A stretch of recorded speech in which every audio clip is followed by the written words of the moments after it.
my only question being relating to what if such a scenario were to arise, what limitations would the witnesses apply, and if they feel they haven't covered the ground already, perhaps they might use the time left to answer that question, would be just that very point that Deputy Lahart made quite well, which is, in that complex scenario where an individual's quality of life is so limited, that they are in so much pain, that they have made an informed decision with their significant other where they're not able to get out of bed, where maybe they cannot speak, maybe there's all sorts of different conditions associated with being in a bed for a long period of time.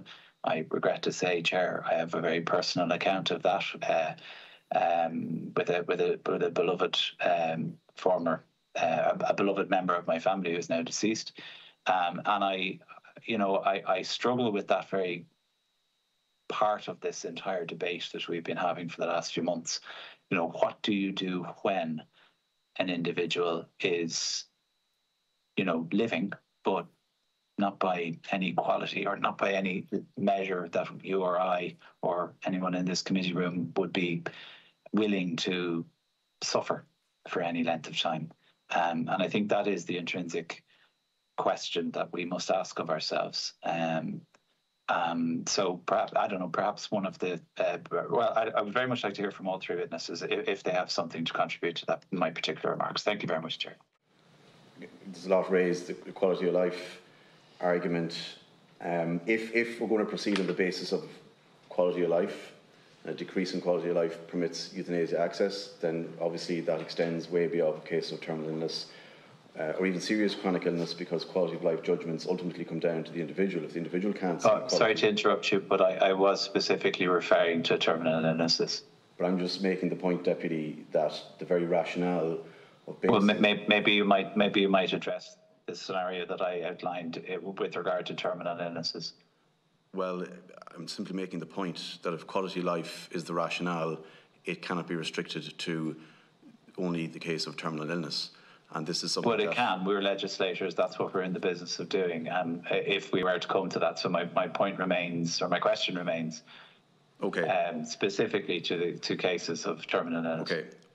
But to clarify what I meant, it can't be rationally, consistently, non-arbitrarily restricted to cases of terminal illness. And it can't be restricted to physical suffering either, because someone could judge the quality of life to have diminished purely on mental illness or psychological grounds.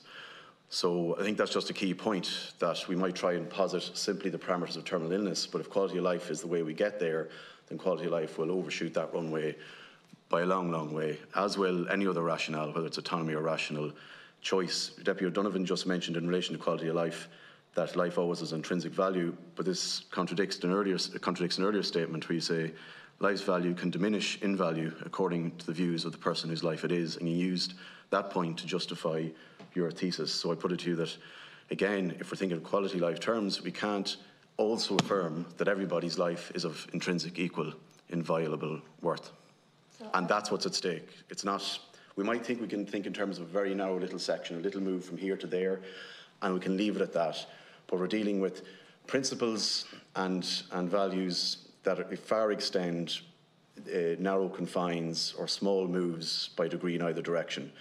This ruptures so much of what we take for granted, and we won't be able to see this for generations, but we will see it, and other countries right now are seeing it, including Canada.